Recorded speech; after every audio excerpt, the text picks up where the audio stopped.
Follow მანის გამომძებელმა ჟურნალისტებმა მუშაობა ირაკლი რუხაძის და ბიძინა ივანიშვილის საერთო ბიზნესთან დაკავშირებით დაიწყეს მას შემდეგ, რაც ირაკლი რუხაძემ აქტიურად დაიწყო და მის მფლობელობაში მყოფმა ტელეკომპანია იმედმა ქართული ოცნების პრორუსული და ანტიდასავლური პროპაგანდის გატარება და ჟურნალისტები ფიქრობენ, რომ შეუძლებელია ბიზნესმენი, რომელიც ღია და ანტიდასავლურ პროპაგანდას ეწეოდეს საკუთარ ქვეყანაში და ეხმარებოდეს მართულ პარტიას ანტიდასავლურ პროპაგანდაში პარალელურად ჰქონდეს ბიზნესები ევროკავშირის ტერიტორიაზე და ამ შემთხვევაში უკვე ნიდერლანდებში, რადგან ცნობილია და ეს დამტკიცებული ფაქტიც არის, რომ ირაკლი რუხაძის ტელეკომპანია იმედი, ქართ ჰაიდელბერგ ცემენტი და ასევე ლიბერტი ბანკის ასე ვთქვათ მფლობელი კომპანია დაფუძნებულია და დარეგისტრირებულია ჰოლანდიაში და შესაბამისად იქიდან იმართება ეს ყველაფერი, ამიტომაც ჟურნალისტები ამბობენ, რომ ორმაგი სტანდარტი არ არის მიღებული იმ ბიზნესმენისგან, რომელიც ერთი მხრივ ანგრევს კანონის უზენაესობას საკუთარ ქვეყანაში და მეორე მხრივ სჭირდება ევროკავშირის ისეთი ქვეყანა, სადაც ფიქრობს, რომ მისი ფული არის დაცული. ჟურნალისტები ამბობენ, რომ დიდი ალბათობით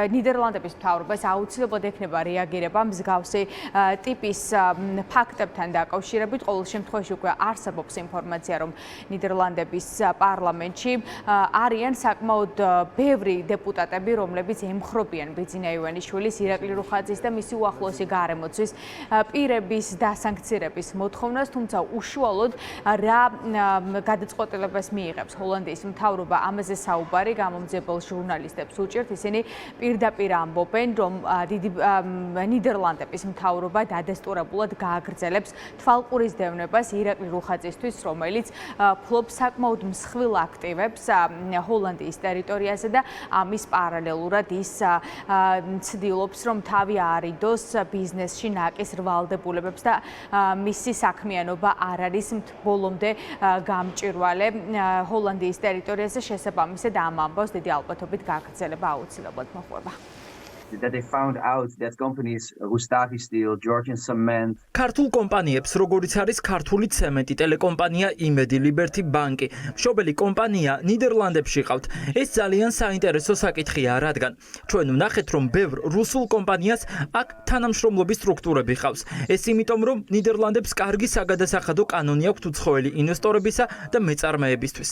ნიდერლანდებს აქვს ბევრი ორმხრივი საგადასახადო ხელშეკრულებები სხვა ქვეყნებთან, რომელიც ამ ქვეყანაში ბიზნესის კეთებას უფრო მიმზიდველს ხდის. ტელეკომპანია იმედი, რომელსაც რუხაძე ფლობს, საქართველოში ცრუ ინფორმაციას ავრცელებს და პოლიტიკური პარტიისთვის მუშაობს. ავრცელებენ ანტიევროპულ რიტორიკას. ამ ფონზე ეს კაცი ბიზნესს აკეთებს ნიდერლანდებში. კომპანიების მხრიდან კანონის სერიოზული დარღვევა არ დაფიქსირებულა, თუმცა მათი საქმიანობა გამჭვირვალე არ არის და მათი საგადასახადო საქმიანობა ბუნდოვანია. ამიტომ ჩვენ საგარეო საქმეთა მინისტრსაც დავუკავშირდით, რომელმაც გვითხრა, რომ კანონდარღვევის შემთხვევაში გამოძიება შესაბამისად იმოქმედებდა. რაც შეეხება სანქციებს, ჰოლანდიის პარლამენტში სერიოზული მზადყოფნაა დაასანქცირონ ივანიშვილი და ისინი, ვინც მას ეხმარება.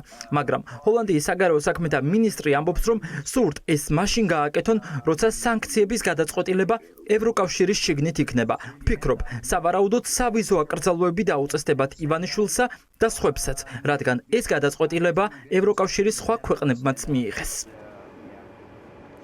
ნიდერლანდებამდე ბრიტანეთიც იყო, სადაც რამდენიმე დღის წინ თემთა პალატაში ბიძინა ივანიშვილის, ირაკლი რუხაძის და მათი უახლოესი გარემოცვის დასანქცირება მოითხოვეს და ახლა უკვე ნიდერლანდებიც გამადიდებელი შუშით აკვირდება ბიძინა ივანიშვილს და მის უახლოეს გარემოცვას, ბუნებრივია იმ აქტივებიდან გამომდინარე, რომელსაც ისინი ფლობენ ნიდერლანდების ტერიტორიაზე, ამიტომაც ოპოზიცია ამბობს, რომ დასავლელი პარტნიორები გამადიდებელი შუშით დააკვირდებიან ირაკლი რუხაძეს, ბიძინა ივანიშვილს და დიდი ალბათობით ეს პროცესი უკვე ახალი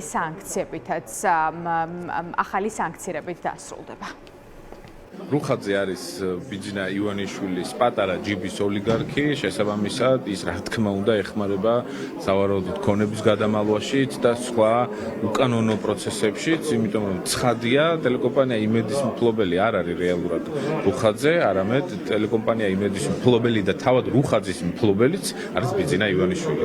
ამიტომ რა თქმა უნდა ივანიშვილი ჩართულია ყველა ტიპის დანაშაულებრივ საქმეში, რომელსაც სავარაუდოდ რუხაძის ხელით ჩადის. ივანიშვილის და რუხაძის ფინანსები და ფული ვერ იქნება სუფთა და შესაბამისად დაინტერესება იქნება ეს ჰოლანდიის, დიდი ბრიტანეთის, გერმანიის, ამერიკის შეერთებული შტატების სხვა ქვეყნების მხრიდან არის ძალიან მარტივი და გასაგები, რომ ბინძური, შავი, რუსული ფული მათი სახელით და მათ ქვეყნებში არ უნდა ოპერირებდეს. ივანიშვილი და რუხაძე ბიზნეს პარტნიორები არიან, აქ სხვადასხვა ბიზნესებში, მათ შორის კი ცემენტის ბიზნესში არიან, მაგრამ ზოგადად გადაკონძული არიან თავარ ბიზნესში. თავარ ბიზნესი რუხაძის რა არის?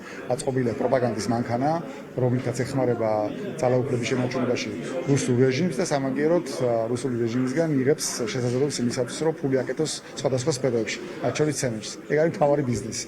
ან პოლიტიკური მანქანა აქ აწყობილი, რომლითაც ეხმარება პროპაგანდით რეჟიმს ძალაუფლების შენარჩუნებაში და ამის სანაცვლოდ ფულს აკეთებინებენ სხვადასხვა მიმართულებით ამ ქვეყანაში. ბოლო პერიოდია ირაკლი რუხაძე არაერთხელ გახდა მთავარი გმირი დასავლური მედიისა, მის შესახებ არაერთი სტატია იბეჭდება არა მხოლოდ ნიდერლანდებში, ბრიტანეთში, არამედ ევროპის სხვა სახელმწიფოებშიც. თუმცა მიუხედავად იმისა, რომ აქტიურად არის საუბარი ირაკლი რუხაძის სანქცირებაზე სხვადასხვა ქვეყნების მხრიდან, ტელეკომპანია იმედის პროპაგანდისტული არხის მფლობელს ამ დრომდე ამ საკითხებთან დაკავშირებით არანაირი ტიპის განცხადება ან კომენტარი მედიაში არ გაუკეთებია.